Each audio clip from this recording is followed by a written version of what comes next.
Shopify grows your business no matter how far or big you grow. Shopify is the global commerce platform that helps you sell at every stage of your business. Whether you're selling your fans' next favorite shirt or an exclusive piece of podcast merch, Shopify helps you sell everywhere.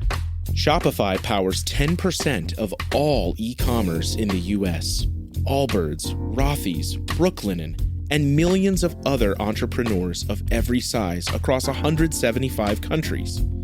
Plus, Shopify's award-winning help is there to support your success every step of the way. Because businesses that grow, grow with Shopify. Sign up for a $1 per month trial period at shopify.com/income, all lowercase. Go to shopify.com/income now to grow your business, no matter what stage you're in.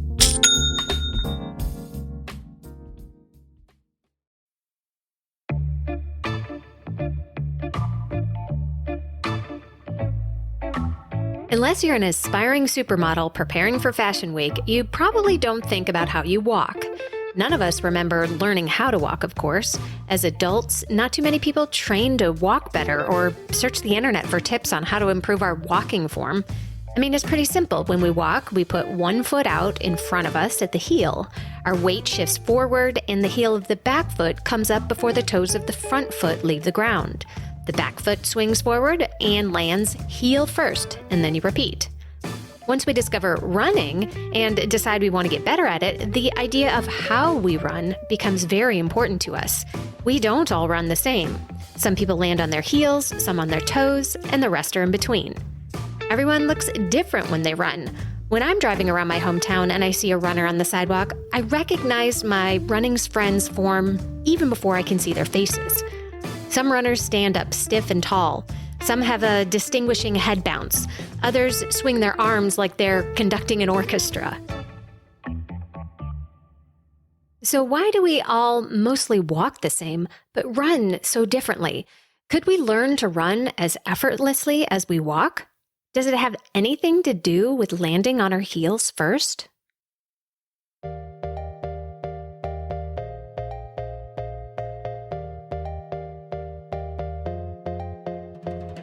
Welcome to The Planted Runner. I'm Coach Claire Bartholic, and my mission is to help you improve your running, your mindset, and your life with science-backed training and plant-based nutrition. On today's episode, I'll be talking to Dr. Matt Minard about why he thinks most runners will actually run faster when they heel strike. You'll learn why the way we walk has a lot to teach us about how we run, about the part of your running form that's way more important than where you land, and how a simple trick, using something you probably have lying around the house, can give you the feedback you need to learn how to improve your running today.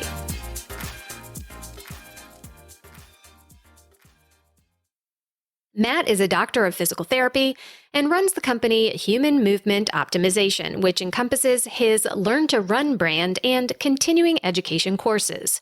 With a passion for human movement and fitness, he is driven to help others learn how to move their bodies strategically and efficiently to reduce the risk of injury and increase longevity. I think you'll find his passion for helping runners like you is clear in this conversation. He's also got some great free resources for you that I'll mention at the end of the show, which are included in the show notes, and I'll share one of mine as well. And of course, you'll want to be sure to stay tuned all the way to the end of the episode, where I'll share another mental strength minute to fortify your mind in 60 seconds or less. And now, here's my conversation with Matt Minard. Welcome to The Planted Runner, Matt. I am so happy to be here. Thanks for having me. I am so happy to have you. So you are a physical therapist and you're passionate about running mechanics and running form. So we are going to get in deep about those things today. So first of all, what is good running form, or is there good running form? Yes, that's a good question. I think depends on who you ask, but I've done a lot of deep thinking since the pandemic hit. I was forced to, you ever think you know something about one particular thing and then you study it even more every day for years? That's kind of what happened with the pandemic. I wasn't really deep diving into the mechanics too much a little bit, but then I just got obsessed over it. And that's kind of my personality, for good or for bad. But I started thinking, if running is about moving forward, if the point of running is moving forward, from a biomechanical standpoint and from a physics standpoint, we really can deem efficient if it's going towards forward movement, or inefficient. And I've talked before, and I've heard you say, like, I like talking about paying on the principle. Like, moving forward is paying on the principle. Moving up, jumping, is paying on the interest. If I'm landing or loading in such a way that's slowing me down, that's paying on the interest. And I like it from a physical therapy standpoint, from a safety aspect, but most people like it actually does make you faster too. Being more efficient makes you faster. And I've heard you say you don't want to leave, money on the table. Like, all the work, the energy that you're putting in from a muscular standpoint too, we just want to make sure everything that we're doing is going towards forward movement. So that's the goal. And if we really think about it, as far as arrows, the world in terms of arrows, gravity is always going down. It's always pulling us towards the earth. Our muscles are what create all movement, all things movement. And so in order to go forward, we push back. So the two things are taking the jump out of running and having the appropriate lean, that we can slow down the least amount. No matter what, unless you're jumping straight up and down in the air, you can't land directly under your center of mass without slowing yourself down. So it's, how can we slow yourself down the least amount? So bottom line, efficient mechanics has to do with all things moving forward. Okay, perfect. We will get into the lean in just a little bit, but the real reason I wanted to have you on the show is to talk all about the most evil thing in running, which is heel striking. Right? Heel striking has been demonized forever, although nowadays some people are giving it a little wiggle room. And I am so interested in what you have to say about it, because you actually are a proponent of heel striking, which is amazing, because most people say either don't do it, or if you do it, you're not so bad. But nobody out there is saying, actually go ahead and do it. So tell us about this.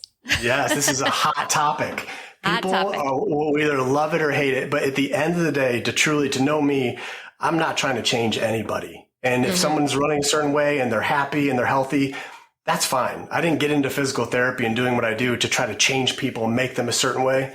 No. So I just want to make sure I get that out there. If you land on your elbow for some reason and you're happy and healthy, go for it. But I've been doing a lot of research and reverse engineering and kind of thinking like a scientist of experiments, but basically with landing, I got to the point where I thought too about walking and running. The direction's the same. The goal is going forward. And so when we go faster, at faster speeds, walking, where both feet are on the ground at all times, or there's no time of flight. There's always some contact with the ground with walking. There becomes a speed, it's usually around 4.5 to 5 miles per hour, where it actually becomes more efficient to leave the ground, but to go horizontal, not to go up. So we try to capture more distance between each step. And so when we walk, we don't land on our midfoot. We don't land on our forefoot. When we walk, it's natural. We land heel, toe. When we're going forward at faster speeds, I found there's two things. In order to land on your midfoot or your forefoot, either we're jumping, and 90% of people, 95%, if without training, it's a learned skill to be able to leave the ground and go purely horizontal. Like if we look at somebody's head height, it should stay relatively level. If they're going up and down, then the only way to land on your midfoot or forefoot is to jump. You push down through the ground and you go up. And while jumping isn't bad, it's just interest. It's paying on the interest. It's not necessary for forward movement. The other thing is, this is where it really comes down to, in order to land on your midfoot or your forefoot, you shorten up the stride. Like you actually have to, we do want to bring your foot back and not land and load, but there's two separate things. Landing on the heel and making contact, but then when we load through it, like there's a lot that happens because the body's translating forward. There's a lot that happens between when the foot first makes contact with the ground and then when all my 200 pounds is transferred through my foot to the ground. Like it doesn't just 0, 200 pounds, there's a progression. And so if you practice walking, if you think about it, try walking and not landing on your heel. It's strange, right? Yeah, it would very look weird. it would look like you're walking on ice. Walking on ice is where or when people get older and they lose their balance, they don't have as much trust and control to take a bigger step. So they end up taking smaller steps and staying within their base of support. It's like they're walking on ice, which if we think about running in terms of compounding and 1,000 steps, 10,000 steps over the course of several miles, if we're shortening up our step length, we're going to have to make up for it by either taking more steps to get there, increasing your step rate even higher than we need to. But the biggest thing is just we're paying on the interest. If you're landing on anything besides your heel, you're actually paying on the interest. So those are the two things. Is if you're doing it, you have to jump, which we don't need to jump to run, or you're shortening up and you're bringing your foot closer to you and losing out on a little bit of length or distance. Okay. So I've got a couple of things to say about that, about the bounce and about midfoot strikers. So. Yeah. And the best way to talk about this is to talk about elites. So, Ryan Hall is the greatest American marathoner, and he is known for having a super bouncy stride. So obviously he's paying enough, interest, but still it doesn't matter because he's so fast. And then of course, Eliud Kipchoge is literally the best marathoner who has ever lived. And so he must have the best form. And I have watched him in slow motion, many, many videos. I just did a podcast analyzing his form, and he has a beautiful midfoot strike. And, to say that he's wasting energy is kind of a tough sell. So when we watch people run, we don't see under the hood, just like a car. You don't know what's under the hood. What kind of engine is it? Just because how they move, the kinematics versus kinetics. Kinematics is what we see and how we move, but the true, like how much oxygen, VO2 max, how much strength per push. And we got to remember, we're just talking about when we land, it's just a part of the foot. Where's the rest of the body? It's not just like that part of the foot, but he does, if you look, as I was looking at this again the other day, just to take a look, the thing is everyone's amazing. I mean, those professionals, they're running at speeds. I think his 1:59 pace was like a 4 minute and 30 some second per mile. Yep. At that speed, at that clip, yeah, you're covering a lot of ground. And if you look right before he leaves the ground, my thing is like for most of us runners, push with the tush, use your glutes to push the ground backwards to move forward and not pushing down into the ground because otherwise you go up. He's been running for transportation his whole life. Like running, your body will adapt. You could have any mechanics you want. You could have the worst possible mechanics. As long as you go slow and steady and let your body adapt to it, you can have awful or inefficient mechanics and be okay. But we're talking about the 0.0001% of the world that I'm sure if we were to look at his VO2 max, if we were to look at his lung capacity, if we were to look at his muscle density and fast twitch fibers and slow twitch fibers, and he may get a little bit more by having some more hang time, he can use his calves in the propulsion phase where most of us, we get calf pain, we get Achilles issues, we get knee pain. He's found a way to just do it over probably longer than I've been alive to adapt to it. So, yeah. But at the end of the day, it's working for him. So, but we could also, like you saw or mentioned, I saw a video where there was a bunch of guys paced at the same speed and they had different postures and different landings. Yes. And so it's like, how can they then all be at the same speed with these different types of mechanics? If we looked under the hood, we could see like there's differences. We can't see as far as mechanics, but you might have two people running at 10 miles per hour or 6 minute per mile pace. And one of them is working really hard. They're working at a higher VO2 max because they're not as efficient. They're having to overcome that interest when it comes to moving forward. But comparing to the greats is we can learn a lot from them, but also like same with golfers. There's so many different types of swings. And at the end of the day, we're trying to hit the ball forward. You can see all sorts of different types of mechanics with it. And that's where it is somewhat individualized based off of postures and anatomy and limb length and muscle twitch. There are different factors with it. But as far as we can't just say because he's the fastest ever that his form is absolutely perfect. It's for him. It's perfect. It's working great. And if we were to try to change it, and he spent decades kind of building up to that point. So yeah, that's my thoughts on that. Yeah, no, that's awesome. That is awesome. So, using him still as an example, he spent decades, running that way, and that is what works for him. So what about the rest of us? So heel strikers should stay heel strikers, midfoot strikers. I'm a midfoot striker. I've never tried to be. That's just the way I've always run. I don't know why. It just am. And it works for me. So, so when we say you should be a heel striker, how do we do that? Like, you're not telling me to switch to heel striking, right? Sports stars. They're like superheroes. But they're actually real. Which is why we've made a podcast about them. You see, they've all got a story. But too many of these stories were cut short. Kobe Bryant, Payne Stewart, Flojo, Phil Hughes, Justin Fashanu. We're writing episodes about all of them. And sadly, many more.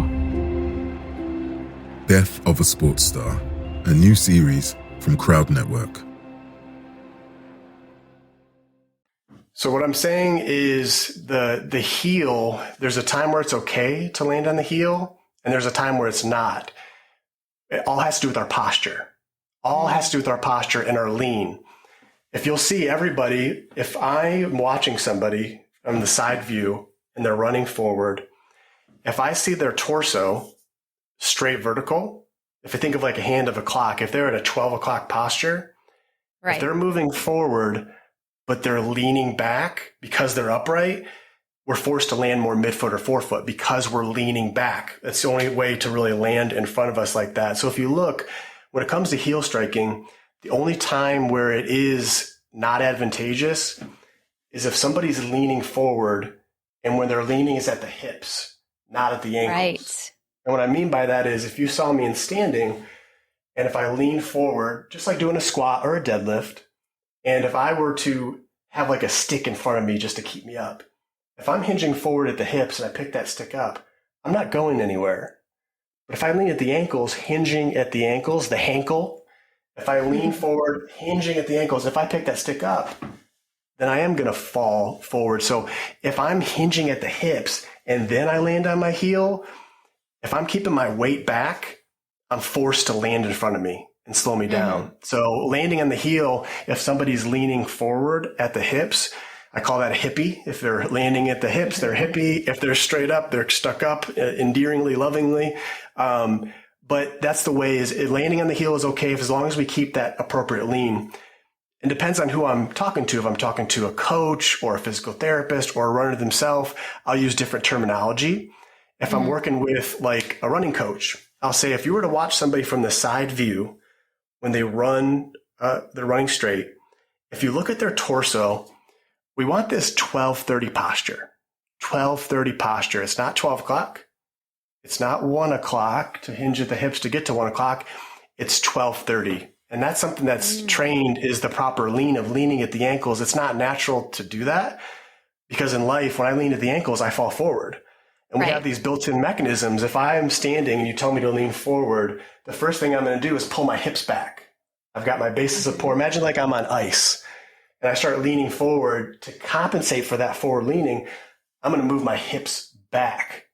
But then my hips are back, my center of mass is back, my weight's back. So I'm forced to kickstand. I call it land, don't kickstand. So I talk about patience and then push. If you're going to land on your heel, having the right appropriate lean with it, having patience. When you first make contact with the ground, having the patience of allowing your body to continue translating forward and then push, that's the way to do it. I like talking about the analogy of a canoe and a paddle.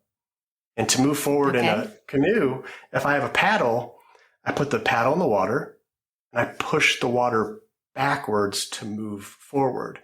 So that same situation, if someone's pushing back, now we're talking about the landing part. When I put the paddle back in the water, I don't necessarily have to pick the paddle all the way up out of the water each time. That's paying on the interest. If I'm picking the paddle up and then pushing back, it's not as necessary. So we can glide more, push back, kind of skim, push back again. So if we're talking about the propulsion phase, or we're mainly talking about the landing part, when I go to put that paddle in the water, if also I don't want to shorten up that distance too much, how I get more power and more speed with paddling is I want to capture a little bit more water, push a little bit harder and further back. But if I'm shortening it up and I'm not taking a good swoop out in front, I'm just going to be shortening it up a bit. I'm just going to have to work harder is all. So when it comes to the landing part, having the posture, and I don't teach working on the landing at all because it's really challenging to think about more than one thing. You can't think about more than one thing when you're running. It's just not possible. There's too many variables. And so, the lean, all I have people work on is mastering that lean and letting the foot strike take care of itself. Okay. So how do we work on the lean? We can only think of one thing at a time while we're running. Tough to think about the lean all the time when we're running. So are we working on that outside of the run?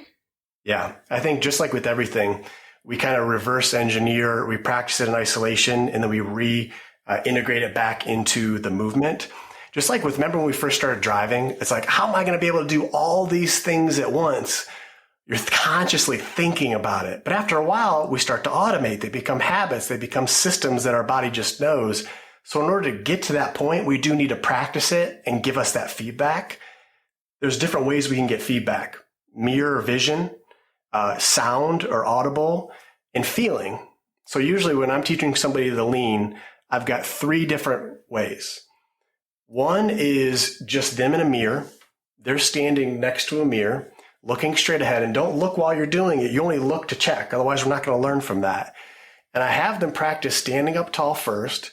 And then when they lean forward, the only motion, the hinging, the only motion is coming at the ankles.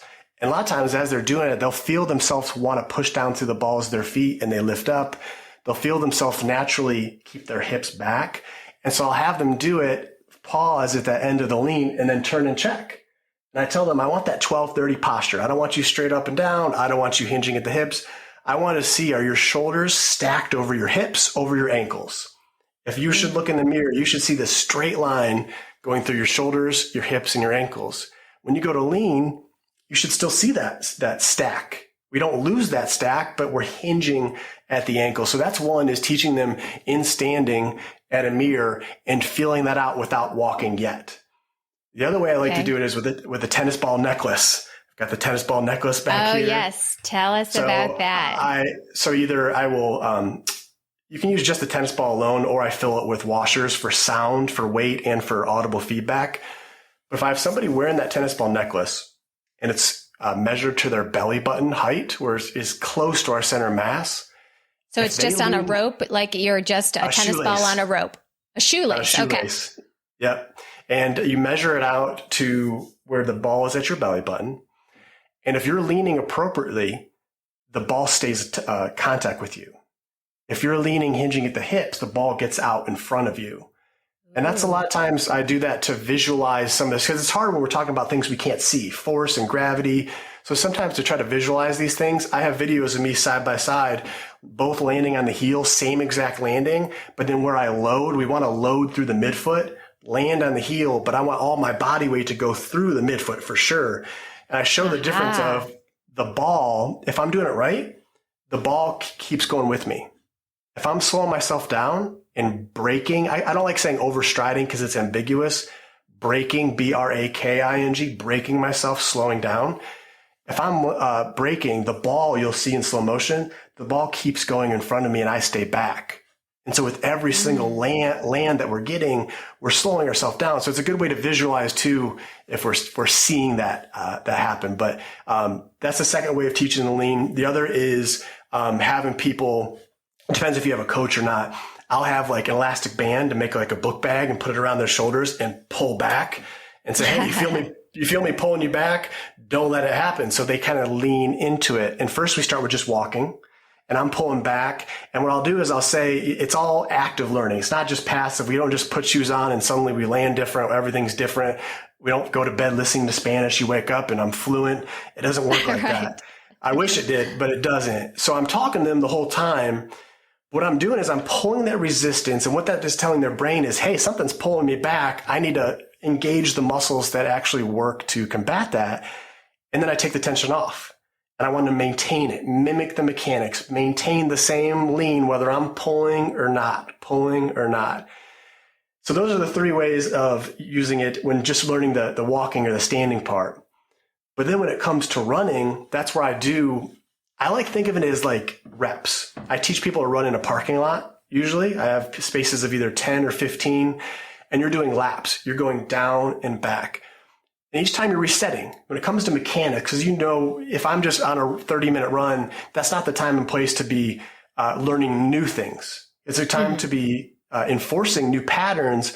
But while you're running, it's only one. You only think about it one time. When you're doing reps and you do down and back and down and back. So how people walk and maybe use the tennis ball necklace for feedback, make sure they just keep that lean, or I'm giving them feedback, but they have to get some kind of feedback during it to know, hey, you got this. Otherwise they'll never know, am I leaning appropriately or not? And then I progress into the running from there. And it just depends on how they're doing. Every person's different. Some people get it like that, and some people take a couple sessions, but everybody gets it eventually. But it doesn't happen if you don't work at it. Right. So the tennis ball necklace thing, I really want to go back to, because this is something that's, cheap and simple that anyone can do at home. So you take a tennis ball, you poke a hole in it, you tie it to a shoelace, you put it around your neck, and you can go for a run. I guess start walking first and really practice that as feedback. So is that what you're saying? Like anybody can go do this, even if they don't have a coach or another person? Yeah. And for the first year, I have a free course out there, and I can send you the link where I teach you how to make it. Absolutely. But most people, they just want to buy it. People are like, can you just sell these? So I started finally selling them because people were like, we're all lazy. We don't want to get the supplies. It's just, I'll pay the extra money for the ball. Okay, if that's what you want. But I do have, we're on your own. I call it a tennis ball necklace experience, where I have a separate private podcast where I'm in people's ear. So I'm with them while they're doing it. I'm talking them through. I'm coaching through. All right, put your tennis ball necklace on. And I'm doing it with them. Let's jump up and down a couple of times. You feel how that feels when it hits you. Let's try to avoid that and change your body mechanics such that you don't have that up and down movement. But definitely people can do it on their own. I've went as far as to have courses out now where I have a GoPro on my head, a GoPro on my chest. I show and a microphone on the ball. I show what the ball should do when you run, and then how to troubleshoot of, hey, the ball is so loud, or the ball is hitting me side to side. What could I be doing? And how to change their mechanics or interpret their mechanics based off of what the ball is doing. And it just gives us that external feedback of what's going on so we can actually learn things. Okay. That is all super fun. Yeah, be sure to give me all the links. We'll put it in the show notes so that, if you want to make your own or buy your own tennis ball necklace, I think this is a super cool idea. So just give me it all, and we'll put it in the show notes for everybody. So I'd love to do a quick turn into shoes. We don't need to talk about specific brands or anything like that, but heel strikers, mid strikers, forefoot strikers, we haven't talked about them yet. Should we be wearing all different shoes, different heights, different stacks, minimalist versus maximalist? What's your thought on that? That is where it is a little bit more dependent on the person, and not just the person and their anatomy, but what distances are they training for? What surfaces are they training on? So I like to kind of think about what's the least amount of protection that we can get. Meaning, just like if I were to punch a wall, I'm not wearing anything, it doesn't feel great. So I want to have a boxing glove on. And the nice thing is, if I have too much cushion though, I don't feel it as much. I'm not going to it's going to absorb. So I can't run as fast. Too much cushion on a shoe, it helps to protect the joints. It pads the joints. It's like extra cartilage on the bottom of your foot, but at the expense of it's absorbing some of that force. But we need that force to go faster. So it is taking away some of our speed. So I usually think, all right, is this person interested in a PR, or are they combating these injuries? And what age are they? Do they have a history of running for a long time, knee pain, loading type issues? Then I want to give them a little bit more protection and have more cushioning of the shoe. I like to say that it's cheaper to replace your shoes than your knees. And it's true. We can just throw those, get a new one out, but your knees, you got the same ones. So the one thing I like to think about is the cushion. What can we get away with? And if someone depends on their body height, their size. So cushion is one aspect. I see what's the least amount of cushion we can get away with for this person. With the other, I think of like a box, length, width, and height. The one thing that will cause injury is if the shoe doesn't fit. And the most common is most people can get the length right, but the width, like there's a natural splaying and even fluid, like our feet can change sizes when we move. If I have a shoe that doesn't allow the natural splaying of the shoe, if it's too narrow, that can definitely cause some. So I like having people do a simple trick where they take the sole of the shoe out, they put it on the ground, and then they stand on it barefoot and they trace around it. Do you fall within the confines of that sole? If you're spilling out over it, then it's probably too narrow for you. So for the width, now the main one, the stack height or the heel height, the zero drop is the same height from the heel to the forefoot. We can see 12 millimeters. We can see 0. This is where it also depends. If I am going to have somebody go to a 0 drop, I have to know that their heel is going to be sitting lower. And when their heel's sitting lower, what does that do? It puts more tension through their calf. It puts more tension through their Achilles. And so it depends on their age. Do they work in heels? Have they not used to being flat at all? Our body and our tissues don't like quick changes in anything. Length, so if we go from used to wearing a heel, even just a normal shoe, to a 0 drop, as a physical therapist, I can't tell you how many times I've had people come in, and it's always a delicate conversation because they like their new shoes because they're cushioned. They have never had cushion before, but they're more of a 0 drop. And like, when did this pain start? About 4 months ago. When did you get the shoes? About 4 months ago. It's a coincidence. It wasn't the shoes.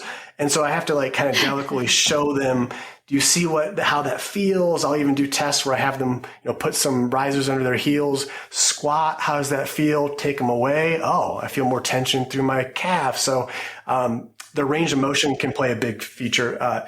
I will say there's another test that I do, and I can send a link. It's called the wall test for ankle mobility.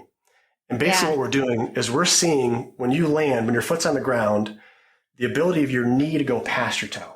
If I look straight down, keeping my foot flat, my knee going past the toe, that's called dorsiflexion. If someone doesn't have that motion, if they go up to the wall and they can't do 3 finger widths away, they put 3 fingers away from the wall, they put their foot down straight, and they see, can you tap the knee to the wall, keeping the heel down? If the heel comes up, it's too tight.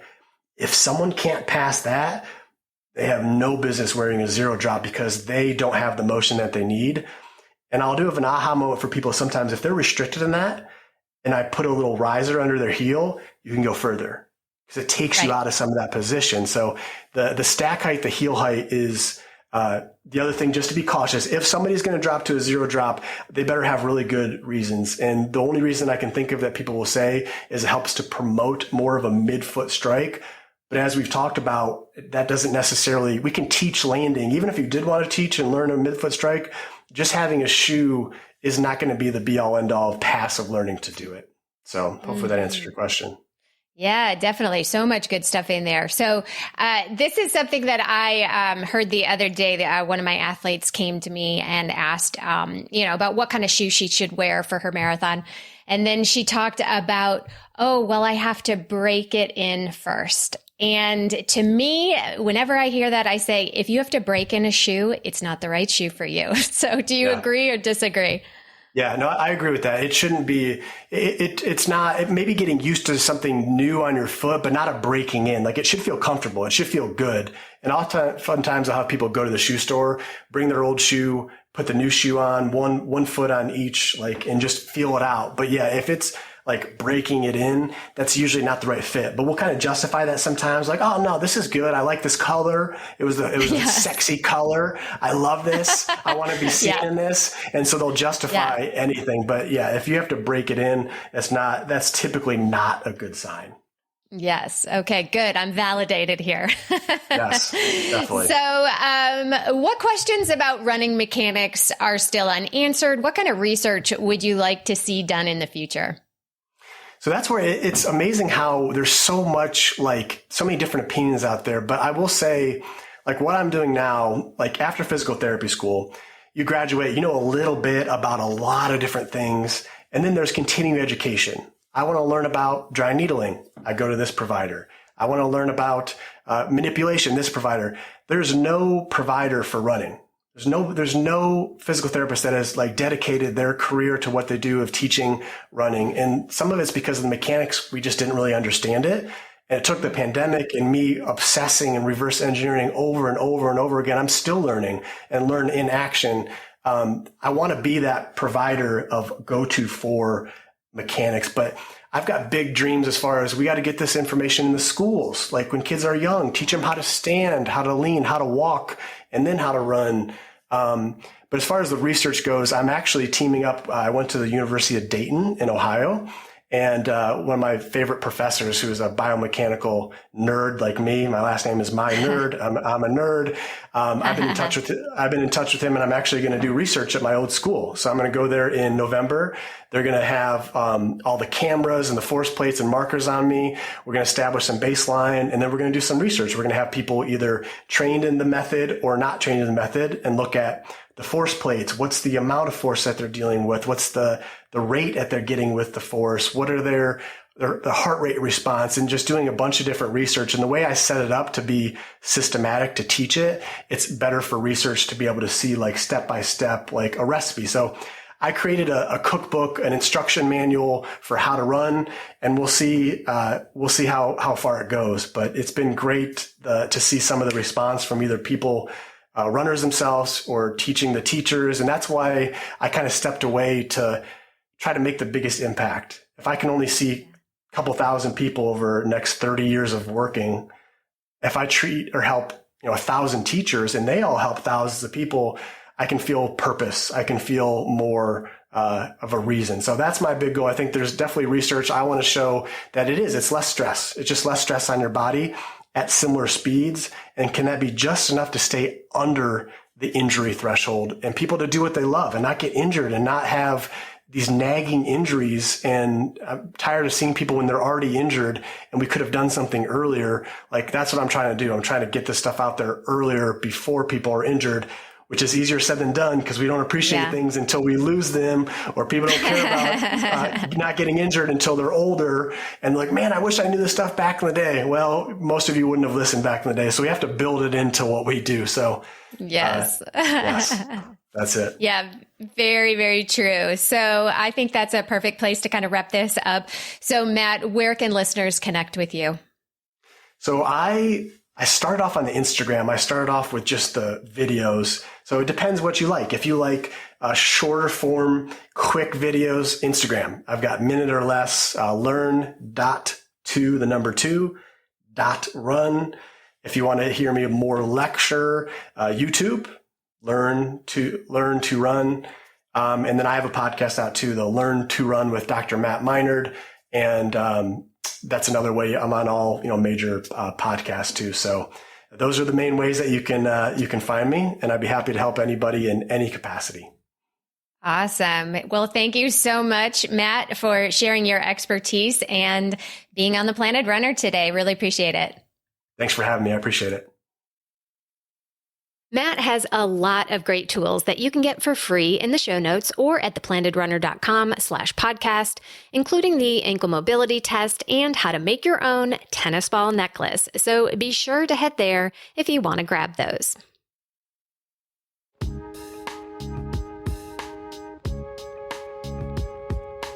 And now it's time for the Mental Strength Minute. Fortify your mind in 60 seconds or less. Today's topic is trust your training. This is a phrase that coaches use a lot to soothe nervous athletes because it works. If you have followed a training plan, even if you weren't perfect with it, you will need to trust that you've done enough work. If you're brand new to running, this might be tougher, but once you've been at it a while, you can trust that the work that you have done over the months and years has gotten you to a level of fitness and experience that you can rely on.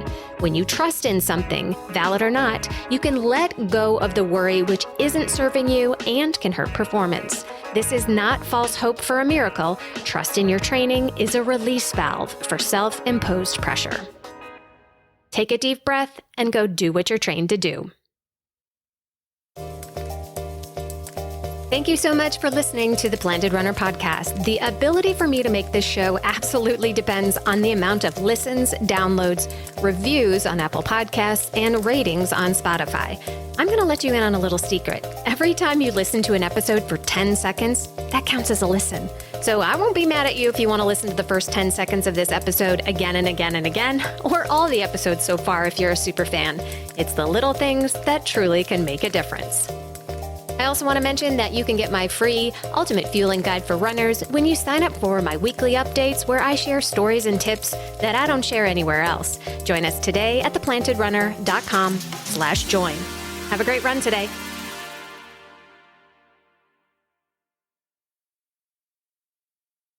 Women's Running Stories, where we explore the intersection between running and life. Because every woman who is committed to a running journey has a story to tell, and this is where you'll find those stories. I am host and producer Cherie Louise Turner. I'm a 53-year-old runner, and together with original music by musician and runner Cormac O'Regan, we bring these inspirational stories to life. Please join us to fuel your adventures.